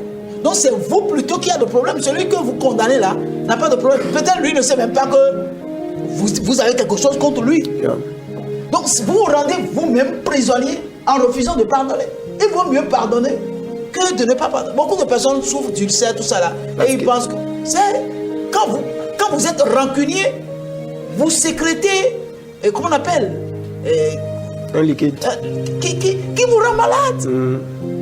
Il y a, c'est-à-dire, quelqu'un qui ne pardonne pas ne peut pas sourire. Or, le sourire est thérapeutique. Vous comprenez? Donc, il faut toujours donner un sourire à quelqu'un. Il faut tout. Et Jésus a dit, soyez toujours joyeux. Soyez toujours joyeux. Quelqu'un qui ne pardonne pas ne peut pas avoir la joie. Ça, c'est pas possible. Donc, comme vous l'avez dit, le pardon est obligatoire. Obligatoire pour le chrétien. Pour le chrétien. Pour le chrétien. Donc, qui que ce soit, quel que soit ce que la personne t'a fait, tu as l'obligation de lui pardonner. Même si c'est toi qui as raison. Bien-aimé, une fois que Jésus a pardonné sur la croix, tu es obligé de pardonner. Peut-être ça fait des années, tu as gardé ton mari dans le cœur, tu as gardé ta femme dans le cœur, peut-être c'est une amie qui t'a offensé et tu as dit, je ne pardonnerai jamais parce que ce qu'il m'a fait, c'est déjà trop grand. Bien-aimé, tu dois abandonner. Si Jésus a pardonné sur la croix, il faut que tu pardonnes. Et quand tu pardonnes, ce n'est pas pour forcément le bien de l'autre, mais c'est aussi pour ton bien. L'homme de Dieu l'a dit que des fois, le pardon te rend esclave. Le manque de pardon te rend esclave. Le manque de pardon te rend prisonnier. Il faut décider maintenant de ressembler à Christ. Pardonne, quel que soit ce que la personne t'a fait. Tu peux même décider de prendre ton téléphone là où tu es. Appelle la personne. Dis, je sais que tu m'avais offensé, je sais que tu m'as fait du mal, mais je décide aujourd'hui là où je suis de te pardonner. Tu verras que des portes qui étaient fermées depuis des années, ces portes s'ouvriront pour toi. Amen. Au nom de Jésus de Nazareth. Alléluia. Homme de Dieu, nous continuons encore 2 ou 3 questions. Nous allons finir l'émission. Parlant de la ressemblance à Christ, est-ce que nous ne devons pas aussi ressembler ou bien copier, imiter la souffrance de Christ? Est-ce que c'est possible? C'est seulement les bonnes choses qu'il faut imiter dans Christ? Est-ce que la souffrance de Christ, est-ce qu'il ne faut pas imiter ça des fois? Bon, je crois que la souffrance n'est pas une bonne chose. Ok. Donc, il ne faut pas chercher à imiter la souffrance. Si la souffrance vient d'elle-même, le Saint-Esprit nous aidera à la supporter. Mais imiter, non. Parce que la souffrance, la Bible dit qu'il a porté nos souffrances et nos douleurs. Il a porté nos souffrances et nos douleurs. Pourquoi quelqu'un a déjà payé le prix et puis je vais encore traîner une souffrance qu'on a déjà portée? C'est pas possible. Donc il ne faut jamais imiter la souffrance. La souffrance n'est pas une bonne chose. C'est parce que ce n'est pas une bonne chose que Christ est venu porter notre souffrance. Il a pris nos douleurs. Donc il n'est plus question que nous-mêmes là, nous décidons une souffrance. Il peut arriver. Yeah. La souffrance peut arriver. Mais si la souffrance arrive, la Bible a dit il n'y a aucune tentation qui survienne, qui soit au-delà de notre capacité. Et Dieu peut effrayer un chemin. Donc ça, la tentation peut arriver. Et quand on parle de tentation, il y a toujours une souffrance derrière une tentation. Mais imiter la souffrance de Christ, non, il ne faut même pas oser. Moi, je voudrais savoir, pasteur, est-ce que Christ a souffert pour nous ou Christ a souffert pour nous montrer qu'on doit souffrir? Non, Christ a souffert pour nous. La Bible a dit il a porté nos souffrances, il a porté nos douleurs. Il a payé le prix. La Bible dit que le châtiment qui nous donne la paix est tombé sur lui. Non, c'est la paix. Celui qui a la paix, pourquoi il va souffrir? Donc, il ne va pas montrer que nous devons souffrir, non. Il a montré que nous souffrions. Et il est venu nous enlever la souffrance et la douleur. Amen. Nous souffrions. Il est venu enlever la souffrance et la douleur. Il ne nous a pas montré le chemin de la souffrance. Il nous a montré plutôt le chemin de la paix. Il a dit, je vous ai donné ma paix. Je ne vous la donne pas comme le monde la donne. Recevez ma paix. Donc, il nous a donné la paix. Pourquoi moi-même, je vais chercher la souffrance? Non, je ne peux pas chercher la souffrance. Ça, c'est pas possible. Donc, mettez ça sur mon compte. Le chrétien ne doit pas souffrir. Je n'ai pas dit que le chrétien ne doit pas souffrir. J'ai dit que le chrétien ne doit pas imiter la souffrance. Okay. Et ne doit pas désirer souffrir. Okay. Mais la souffrance peut arriver. Ça ne veut pas dire que le chrétien ne doit pas souffrir. Mais le chrétien ne doit pas espérer la souffrance. Le chrétien ne doit pas chérir la souffrance. Le chrétien ne doit pas imiter surtout la souffrance de Christ. Non, il ne peut pas. Qui peut supporter la souffrance de Christ? Il faut éviter ça. Amen, amen. Ok, merci beaucoup, homme de Dieu. La dernière question que j'ai à votre endroit. Christ avait une vie de prière. Oui. Aujourd'hui, beaucoup de chrétiens ils sont dans l'église, mais ils n'ont pas cette vie de prière que Christ a. aujourd'hui, et nous voulons ressembler à Christ en toutes choses, mais dans la prière, nous ne voulons pas ressembler à Christ. La Bible disait que Christ se réveillait être le matin, il priait, il passait des heures dans la prière, mais aujourd'hui, l'Église est tombée tellement bas que la prière, c'est à croire aujourd'hui qu'on est tellement intelligent qu'on n'a plus besoin de la prière. Qu'est-ce que vous pensez de ça? Je ne crois pas que ce soit ça. Je crois plutôt que tout est lié au Saint-Esprit. C'est-à-dire, aucun de nous ne peut de lui-même volontairement faire un certain nombre de choses. C'est l'Esprit de Dieu en nous qui nous pousse à faire un certain nombre de choses, à faire la volonté de Dieu. Est-ce que vous voyez un peu ce que je dis? Et je dis toujours, les conditions d'hier et les conditions d'aujourd'hui ne sont pas les mêmes. Ok? Demandez à quelqu'un aujourd'hui de se retirer, d'aller sur la montagne, comme Christ va à la montagne tous les matins. Bon, est-ce que la montagne même existe ici? Est-ce que vous comprenez ce que je dis? Donc, je pense que nous devons prier. Un chrétien doit prier. N'est-ce pas? Maintenant, il revient au Saint-Esprit de l'amener à prier comme Christ. Mais tout le monde n'a pas la même grâce de prier comme Christ. C'est une question de grâce. Mais si tout le monde doit ressembler à Christ, pourquoi ne pas désirer cette grâce-là? Non, le problème c'est quoi? Il faut aussi comprendre une chose. Christ a équilibré les choses. De manière à ce que quand vous regardez même les dons du Saint-Esprit, vous allez constater qu'il a équilibré les choses. À l'un, il a donné tel don, à l'autre, il a donné tel don, à l'autre, pour l'utilité commune. Yeah. Là où moi, je ne peux pas prier comme toi, ta prière comble un vide dans ma vie. Amen. Est-ce que vous comprenez ce que je dis? Amen. Donc, nous devons être complémentaires dans tout ce que nous faisons dans l'église. On ne peut pas, nous tous là, nous aspirons à ressembler à Christ. Yeah. Mais nous ne pouvons pas exercer tous le même ministère. Il y a des gens, la prière c'est leur ministère. Donc si tu veux prier comme eux, tu ne peux pas. Tu vas te faire du mal pour rien. Il y a des gens, ils ne peuvent pas prier plus au-delà de 30 minutes. Bon, maintenant toi tu dis non, il ne prie pas beaucoup parce que toi tu pries 3 heures. Où est le problème? Quand nous allons à table là, est-ce que nous mangeons la même quantité de nourriture? On est d'accord? Donc, il y a des gens, ils prient 30 minutes, dans les 30 minutes là, les miracles qu'ils recherchent là, ils trouvent. Maintenant, quelqu'un crie 3 heures, il n'a pas le miracle que celui qui a prié 3 heures, 30 minutes a eu. Quelle est la finalité de la prière? C'est le résultat qu'on doit. Alors, pourquoi il faut penser qu'il faut prier 4 heures, 5 heures, 6 heures? Non. Mais Dieu a donné à chacun une mesure de foi. Selon ce à quoi il a appelé. Donc il ne faut pas que celui qui prie beaucoup dise que non, l'autre qui prie 15 minutes ou 30 minutes, c'est sa capacité, que non, il ne prie pas. Qui t'a dit qu'il ne prie pas? Est-ce que Dieu l'écoute? Est-ce que Dieu les ose? Est-ce que dans les 30 minutes, quand il parle à Dieu, est-ce qu'il est satisfait? Bon, toi en 30 minutes, tu n'es pas satisfait. Tu es un turbo dans la prière. Donc il n'y a pas de problème. Il faut avancer. Mais il ne faut pas condamner l'autre pour dire que non, il ne prie pas. Non, c'est pas bon. Parce que le problème, est-ce que tous ceux qui prient ont la foi? Parce que le tout ne suffit pas de prier. Parce que tu peux prier, même 24, tu peux avoir une vie de prière 24 heures sur 24 et ne pas avoir de résultat. Si ton résultat est peu par rapport au temps que tu fais par rapport à la prière, et quelqu'un qui vient pour dire Seigneur, et il prie, n'est-ce pas? Et il prie 5 minutes. Et puis quand il prie 5 minutes, ce qu'il veut, il obtient. Bon, montre-moi ta foi, et je te montre les œuvres de la foi. C'est là le problème. Donc il ne faudrait pas que... On ne doit pas se comparer. Très bien. Et puis on ne peut pas comparer les ministères. Les gens sont là à comparer le ministère d'un pasteur, de tel pasteur à tel pasteur. Le pasteur là il prie beaucoup, l'autre il ne prie pas beaucoup. Le pasteur là il chasse beaucoup les démons, l'autre ne chasse pas les démons. Non. On n'est pas appelé au même ministère. On ne peut pas faire de comparaison.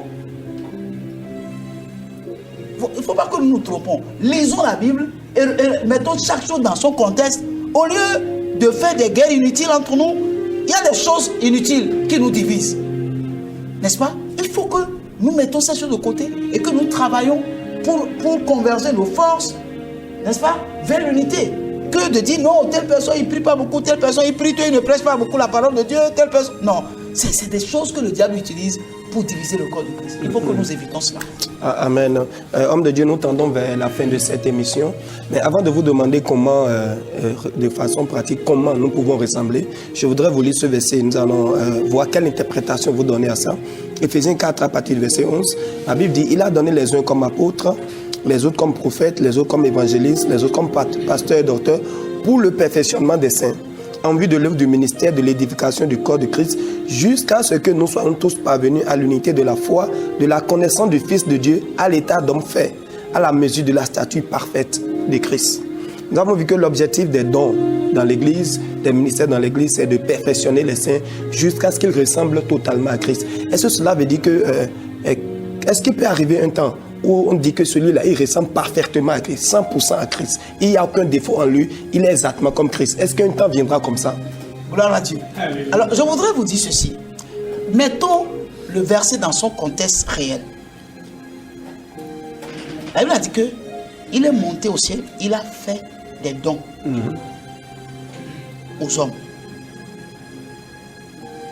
Les uns comme apôtres, prophètes, évangélistes, pasteurs et docteurs. Pour l'œuvre du ministère, c'est ça. Et de l'édification du corps de Christ. Pour l'œuvre du ministère, pour l'éducation. En réalité, il y a quelque chose que nous manquons de faire en tant que serviteurs de Dieu aujourd'hui. Ok? La Bible a dit que Jésus a fait de nous un royaume de sacrificateurs pour Dieu. Ok? Les saints dons ministères sont là pour édifier le corps, c'est-à-dire chaque membre de l'Église, en vue que chaque membre de l'Église soit équipé pour rendre ministère pour l'édification. Or, aujourd'hui, les saints ministères non seulement jouent leur rôle, mais prennent encore sur eux la responsabilité de jouer le rôle du corps. Yeah. Parce qu'en réalité, l'Église est bancale parce que nous ne jouons pas le rôle que nous devons jouer. Lorsque nous équipons le corps prend l'équipement qu'on lui a donné pour rendre ministère maintenant. Ça veut dire quoi? Ça veut dire que celui qui est plus petit que toi, tu le prends en charge. Et ce que tu as, tu lui communiques pour l'amener à ton niveau. Yeah. Pour que dans l'église, il n'y ait pas des gens bancals. Justement. Vous comprenez? Ça veut dire quoi? Ça veut dire que dans l'église, quand vous venez à l'église, vous ne venez pas comme un étranger dans la maison de Dieu. Vous devez comprendre qu'on vous équipe, les saints ministères vous équipent pour que vous vous rendez ministère. Ça veut dire qu'aucun de vous, en tant que membre de l'église, ne doit critiquer l'un ou l'autre. Parce que, avant de critiquer quelqu'un, il faut amener la personne à ton niveau. Justement. Et c'est comme ça que chaque membre du corps sera édifié et parviendra à l'état parfait du Christ. Okay. Mais tant que chaque membre du corps ne joue pas le rôle, ne rend pas son ministère vis-à-vis de l'autre, quel que soit ce que les 5 ministères vont faire, les membres de l'église locale, la plupart d'entre eux seront bancals. Yeah. Et c'est pourquoi nous constatons qu'il y a beaucoup parmi nous qui sont charnels et très peu sont spirituels. Et lorsque vous avez été équipés et que vous ne rendez pas un ministère tel que la parole de Dieu dit, ça vous rend orgueilleux. Arrivé à un moment donné, vous pensez que vous connaissez déjà tout. Et c'est ça qui fait que certaines personnes se lèvent pour dire « Dieu m'a appelé, je suis pasteur ». Alors qu'ils ne sont pas appelés pour être pasteurs. C'est qu'en réalité, le rôle qu'ils devaient jouer pour édifier les autres frères, il ne l'a jamais fait. Justement, ça c'est pertinent. Donc, voilà. Très pertinent. Donc je remets le passage dans son contexte. Okay. Dans son contexte réel. Okay. Parce que nous tendons toujours vers la perfection. Okay. Nous ne sommes pas encore parfaits. Non. Quand ce qui est parfait va venir, Amen. hein, Amen. nous allons le voit tel qu'il est. Et nous serons tels qu'il est. Et nous serons tels qu'il est. Ah, wow. Mais tant que ce qui est parfait n'est pas encore venu, nous continuons toujours à travailler. N'est-ce pas? Quand je dis travailler, c'est continuer à nous soumettre au Saint-Esprit pour qu'il nous conduise dans le chemin de la grâce. Amen. Amen. Alors, homme de Dieu, nous allons finir cette émission en quelques minutes seulement. Dites-nous comment, de façon pratique, nous avons vu comment ressembler. Maintenant, comment est-ce que cela est possible? Est-ce qu'il y a des procédures? Est-ce qu'il y a des choses à faire? Comment est-ce que cela est possible? Bon, je pense qu'une chose, je dirais seulement une chose. Nous nous remettons dans la grâce du Seigneur. Vous comprenez? Nous n'avons pas à nous battre pour devenir ce que nous sommes déjà. Christ a tout accompli. Amen. Ce qui reste, c'est nous laisser au Saint-Esprit de nous guider. Parce que le problème, il y a une chose. La Bible a dit que le Saint-Esprit, celui qui est fils là, c'est celui qui est conduit par le Saint-Esprit. Tu peux être enfant de Dieu, mais tant que tu n'es pas encore fils, il y a une certaine responsabilité que tu ne peux pas avoir de la part de Dieu. Il y a un certain niveau de révélation que tu ne peux jamais avoir parce que tu es un enfant. Et c'est quoi la Bible a dit dans Galates? Que l'enfant est mis sous tutelle. Quand bien même il est l'héritier de tout, n'est-ce pas? Il n'a pas droit à la gestion. Mais il est l'héritier. On le met sous tutelle. Et parmi nous, il y a beaucoup de personnes qui sont sous tutelle. C'est pourquoi il y a un certain niveau, n'est-ce pas, de bénédiction que certaines personnes n'arrivent pas à atteindre à cause de leur état d'enfance. Que Dieu vous garde et qu'il vous bénisse. Amen. Qu'il vous bénisse aussi. Pasteur, je vais conclure cet entretien avec ce verset de 2 Corinthiens 3, 18. Nous tous, qui le visage découvert, contemplons dans un miroir la gloire du Seigneur, nous sommes transformés en la même image de gloire en gloire par le Seigneur, l'Esprit. Comprenez tout simplement qu'en tant que chrétiens, nous sommes appelés à ressembler à Christ. Et la Bible dit, tant que nous continuerons à fixer nos regards sur lui, tant que nous continuerons à le contempler, nous serons transformés en la même image que lui par l'Esprit. C'est l'Esprit de Dieu qui nous transformera. Ce n'est pas de nous-mêmes que nous allons ressembler à Christ et continue de fixer les regards sur lui, non pas sur un homme. Ton pasteur peut être bon n'importe comment, ton leader peut être bien n'importe comment, que tes regards ne soient pas focalisés sur lui, mais que tes regards soient vraiment focalisés sur Christ. Vraiment, pasteur, le temps est totalement passé, sinon nous avons des requêtes que les téléspectateurs ont envoyées, mais nous ne pourrons plus lire ces requêtes, mais nous prions vraiment que ces requêtes soient exaucées par le Seigneur au nom de Jésus. Le Seigneur connaît toutes ces requêtes, il sait ce que vous avez écrit et il vous exaucera au nom de Jésus de Nazareth. Alors, homme de Dieu, un dernier mot avant qu'on ne finisse, un mot de fin. Oh, je crois que je suis heureux d'avoir passé ce moment avec vous sur cette émission et partager le plateau avec la servante de Dieu. Amen. Pour les moments d'adoration, de louange que nous avons eus et toutes ces personnes charmantes qui sont devant moi. Alléluia. Que le Seigneur bénisse vos vies. Amen. Et qu'il bénisse nos téléspectateurs. Amen. Qu'il bénisse Évangile TV. Amen. Et que la gloire de la deuxième maison soit plus grande que la gloire de la première maison. Au nom de Jésus de Nazareth. Amen. Amen. Merci beaucoup d'avoir accepté notre invitation. Ça a été vraiment un grand plaisir pour nous et nous avons vraiment été édifiés. Je rappelle que vous êtes pasteur Toby Camille, pasteur principal des missions Source de Vie.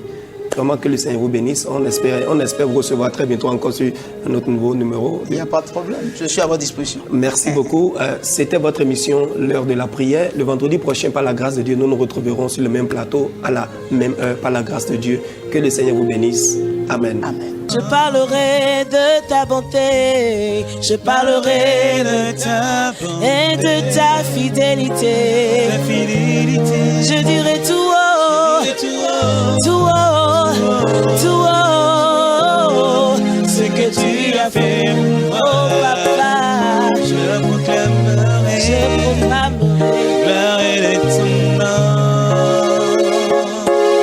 Et je parlerai de ta bonté, de ta fidélité. Je dirai tout haut, tout haut, tout haut, ce que tu as fait pour moi.